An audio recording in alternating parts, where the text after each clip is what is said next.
Am revenit, trecem de la aluminiu la piața de retail. Care sunt tendințele pe piața de retail din România, dar și din regiune?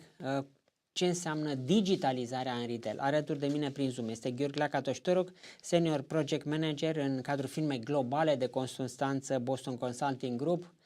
György, hello, how are you? Hello, Christian.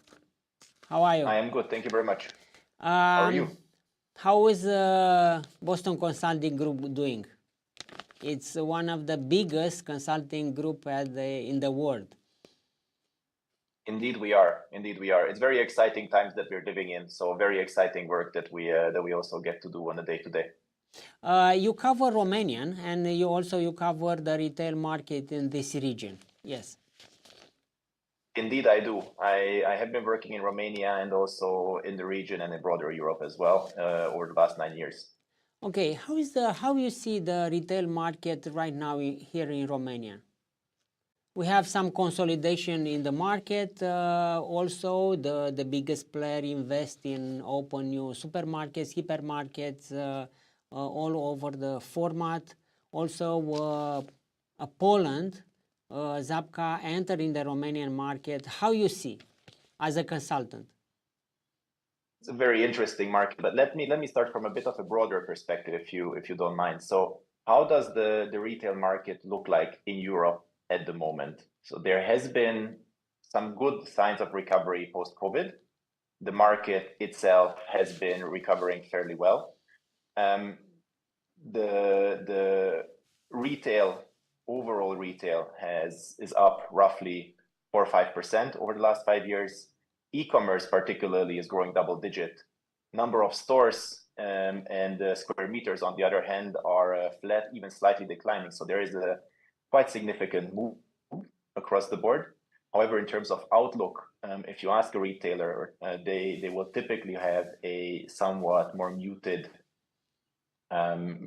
view on the future. So there's still pressure from rising cost of goods, pressure from supply chain volatility. There is a expected further decline in overall consumer spending, and also inventory levels are a big question mark also in the context of the supply chain volatility. So in front of this background, how does it look like in Romania? Romania itself, I've always seen as a very interesting, somewhat special retail market with still a very high level of traditional retail.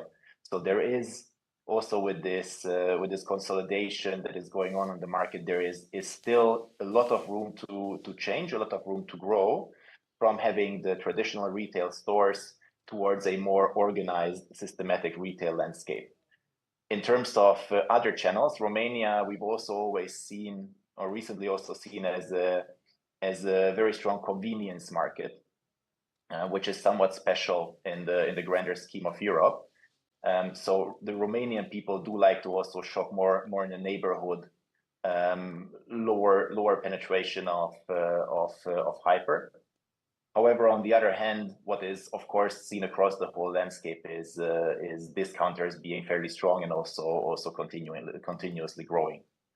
But in a nutshell, this is what I would. Do you think Romanian retail market is more competitive than the Poland, Hungary, and let's say another region market? It's more competitive. It's more, let's say, if you are a retail, it's very a tough market. It is not an easy market for sure. So in any of these markets, you have to properly compete with the at this point incumbent discounters. So it is a market where you cannot just directly as a supermarket or as a hypermarket outprice or outcompete anyone on price. You also need to, given that it's a very, as said, convenience and locality focused market, you need to have the right locations. But it's not fundamentally different, I think, from other markets in the region in this sense. Of course, regulation is different market by market. Consumer habits are going to be different market by market, but the fundamental dynamics of competition are always going to be price, it's going to be availability and assortment, and it's going to be the location, most likely in this order. Do you think Romanian market it's a price market? All the retail complains that Romanian it's a price market, or it's a convenience market. I think it's more so. All retail markets, all grocery retail markets are price markets. If you look at it from a very high level. If you look at it more on a local basis or really micro location by micro location basis, there's going to be huge differences. So I would say, or I would understand that specific neighborhoods in Bucharest, larger cities will be less price sensitive, much more sensitive towards assortment, whereas even in the larger cities and particularly in neighborhoods where price or income levels are somewhat lower, you will also have much higher price sensitivity, and this is also going to be most likely true for the remainder of the country outside of the larger cities. You mentioned that traditional market is still strong here in Romania, and in the meantime, it's room for the modern commerce, modern retails to, let's say, to conquer this traditional market. Do you think this will happen?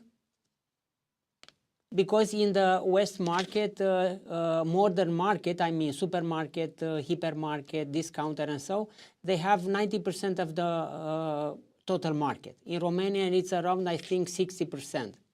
Yes. Okay. So there is room to grow in this direction. What exactly will be the prevailing business model? I think that's for the future to tell. What two very typical directions would be is, one, there is directions towards franchising, which we also see on the Romanian market, and there's also room for direct investment in this area. What I think all we can tell is there is room. It is very difficult to actually judge over what time period and over what exact dynamic this will fill up. So do you think it's, let's say, enough market for another player to enter directly, not through the acquisition?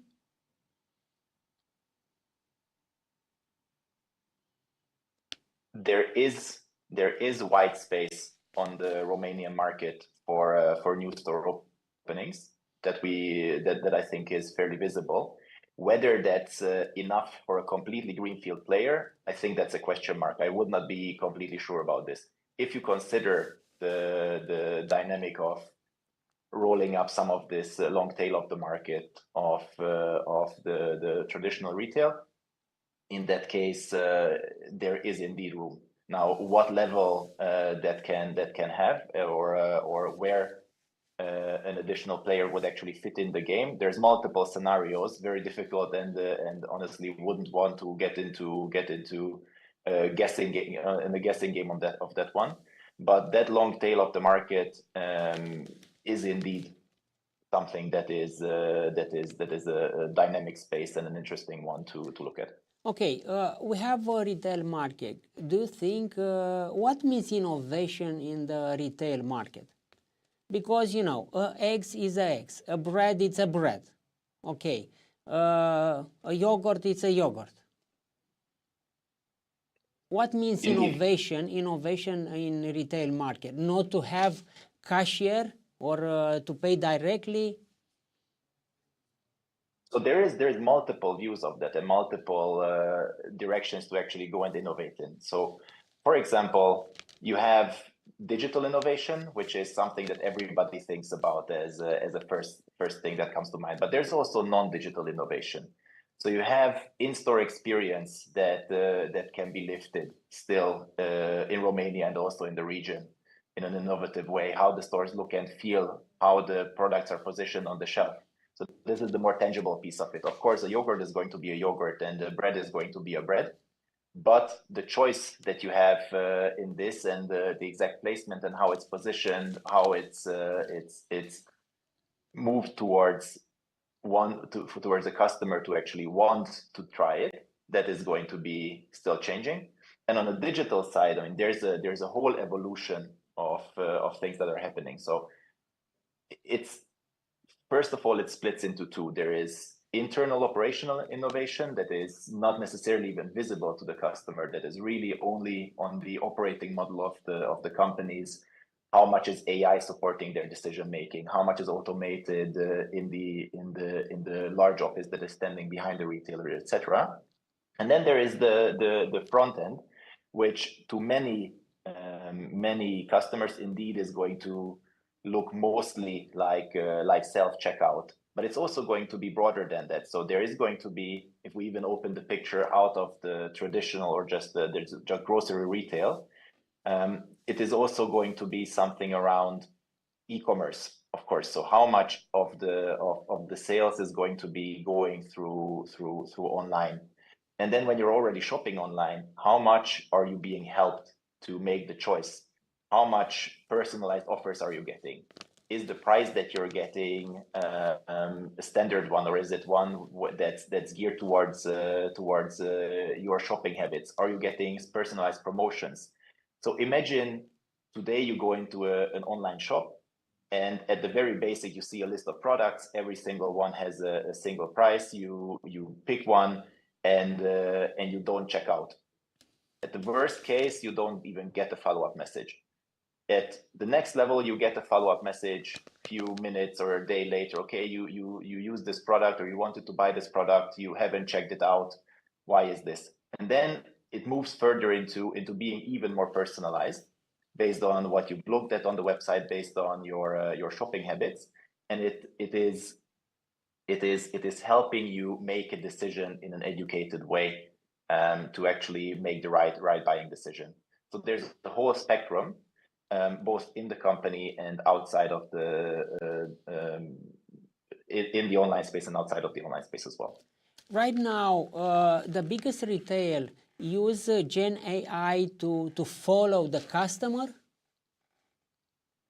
So there's a lot of examples of using GenAI, not necessarily to follow the customer, but to support the customer in their decision making. I think largely along the lines what I mentioned before. Specifically, it is very visible in online shops. So AI chatbots in Shopify, for example, are becoming the norm now.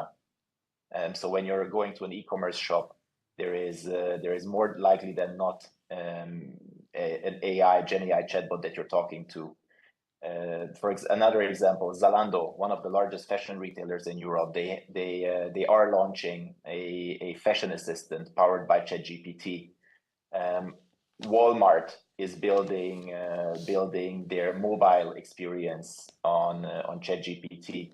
IKEA is doing an extremely interesting thing. So they're making ChatGPT and GenAI look at old catalogs and making them come up with new and innovative ideas of products by looking at old catalogs and how the future would have looked like from then. So it's a lot of things. It's beyond chat. It's including image generation. It's also including customer support. It's including virtual fitting rooms. There's quite a lot that the retailer can actually do with GenAI. Okay, but traditional retail, do you think they use GenAI? Try to follow the customer when they pay, what they pay through, let's say, the card? So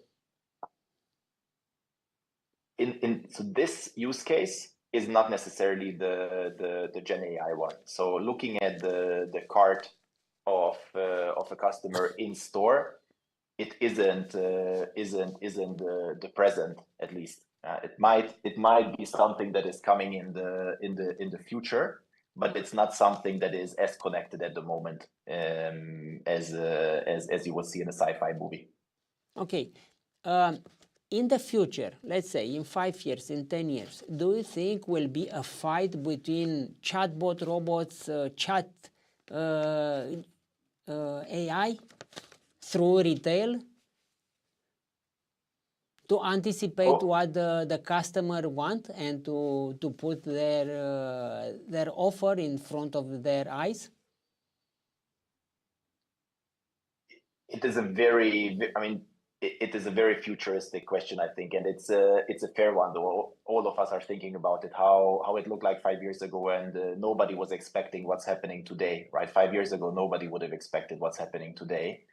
How this exactly will look like in 5 years, there are hypotheses around it. As long as this is being governed and managed in a responsible way, I would not expect this to be a push onto the customer. What I much more believe in is that all this knowledge that that companies can actually gather around the customer, it is helping someone to make the right shopping decisions.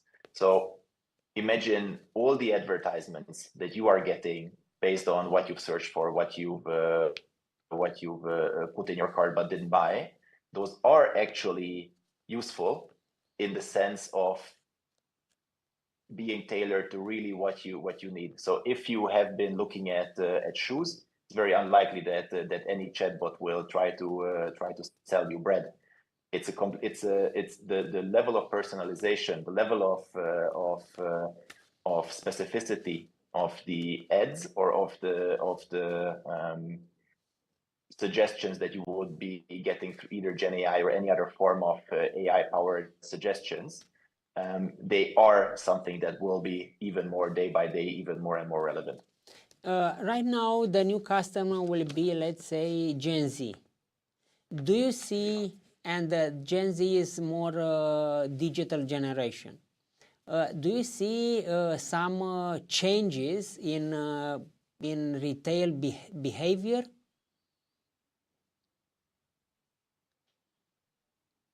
So Gen Z is a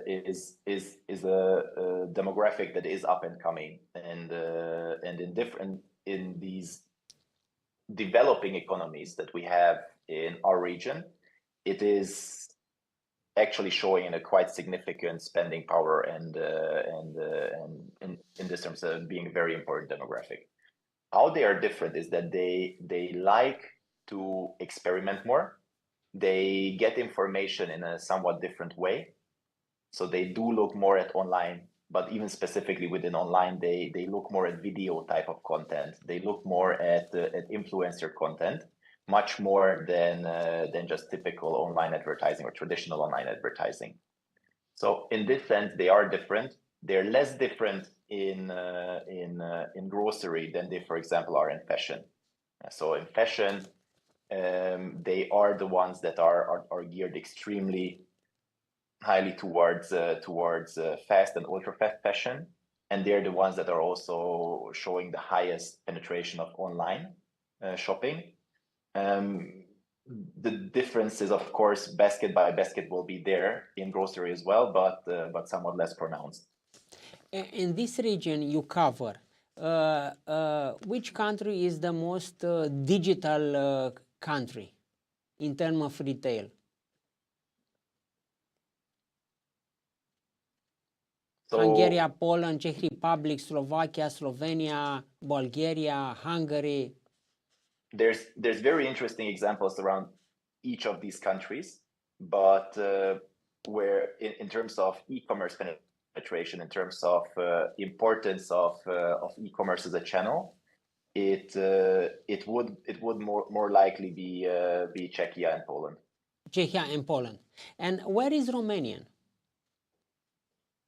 So Romania is. But can you split Romanian between urban and compare urban Romanian with Czech Republic and Poland and rural?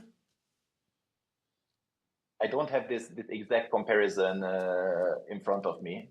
Because I think, I don't have data, but I think urban area here in Romania is the same level, at the same level as a digital market like in Poland, Czech Republic, and name it. Yes. So there I don't have a doubt at all. So Romania, I think, on an in the urban demographic is very advanced in many aspects. Digital usage being one of those. I think e-commerce or home delivery in grocery is still an area that will have growth in Romania in the longer term. It is not yet at the level as it could be. Okay. Let's say the next trend you mentioned, we cannot see what will happen in 5 years, 10 years, but the next year? So what is actually on the let's say short frontier that is already happening with some companies is, as said, so these AI-based chatbots, that's fairly standard at the moment already. GenAI usage in creating whole e-commerce pages, optimizing pages for specific users. This can already be happening in the next year or even now. Using GenAI for simulations to train staff, to generate descriptions of products, to summarize sentiment around products. It is also something that is already happening, will be happening. Monitoring brands' performance, bringing together views of customers, synthesizing feedback from customers. It is also something that is already happening. Supporting day-to-day tasks of store employees, and both on the support side and also on the headquarters side, in preparing messages, preparing for supplier discussions, preparing for meetings, summarizing minutes. This is already happening, and this will just strengthen over the next short term. Do you think me as a person or you will have our own shop? I mean, 90% we buy from the same store. We buy the same products. We buy the same clothes. We buy the same tie. You don't have tie. Okay. Do you think the next development is to have our own shop? Okay, and there the retail will come with the producer, with the product. You know, I think. I opened the page, Christian, and I have from clothes from H&M, Zara, Massimo Dutti. Okay, I have let's say I have water from Mega Image, or name it. So this is a very interesting concept. It's not something that is out of the possible. What we would need to ask ourselves is, who is going to do this, right? So this needs to be a platform in itself that would aggregate all your shopping habits and then be able to make recommendations based on all of them, or even automatically through a subscription make deliveries in a periodical manner. This, I don't think it's something that is in place at the moment, but it is an intriguing concept. Okay, so we'll see this digital fight between retail. Okay, but do you think in e-commerce, all the people said that only two players can make money? How comes that there are a lot of players in the market? So in technology and in e-commerce only businesses, there's a run towards both profitability, but there's also a run towards growth.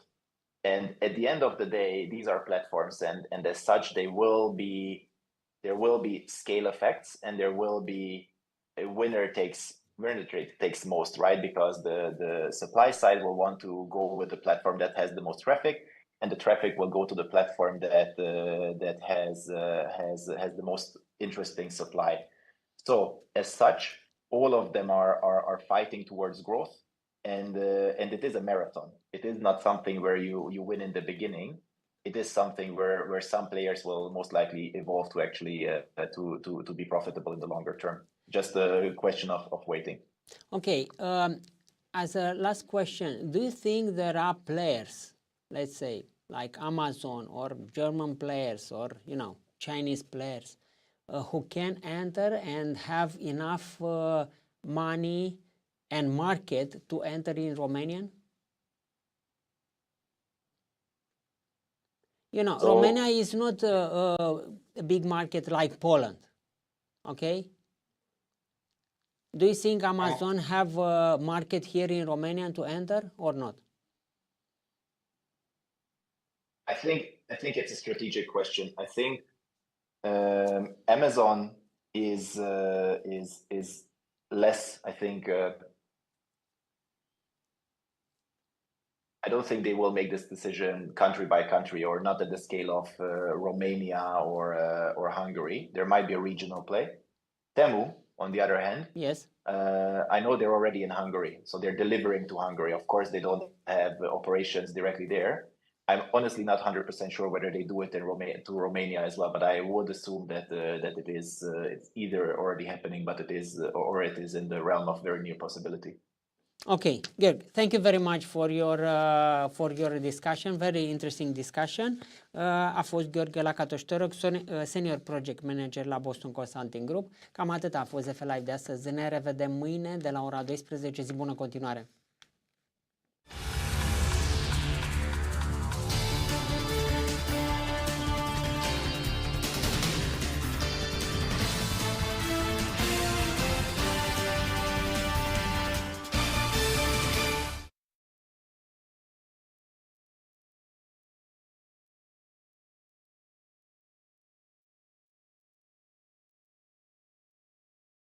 Știu ce spun. Un nou val de explozie a lovit Libanul. PAC! Bagi material explozibil în device-uri, un serviciu secret până la urmă eficient. Știu ce te interesează. În spatele fiecărui ambalaj de plastic se ascund riscuri care ar putea să-ți afecteze sănătatea. Avem plastic și în apă, și în mâncare, și în noi. Știu cum să te fac curios. Pentru influencer mesajul e clar. You shall not pass. Mi se pare o ușoară ipocrizie acolo. Când lucrurile devin deranjante, este evident că trebuie să-și ia și niște măsuri. Știu cum să te emoționezi. Ciclonul Boris nu a iertat nici România. 6 persoane au murit și 2 sunt date dispărute. Nimic nu a stat în calea apelor, mașini, animale sau case. Știu să conving. Neuralink a creat un nou device experimental numit Blindsight. Tu, care ți-ai pierdut vederea, vei putea vedea din nou. E caz real ce ai văzut zilele astea în Liban. Cât de predispus ai fi să fii hackuit? Știu să câștig. Știu pe ce lume trăiesc. Știu, deci știu.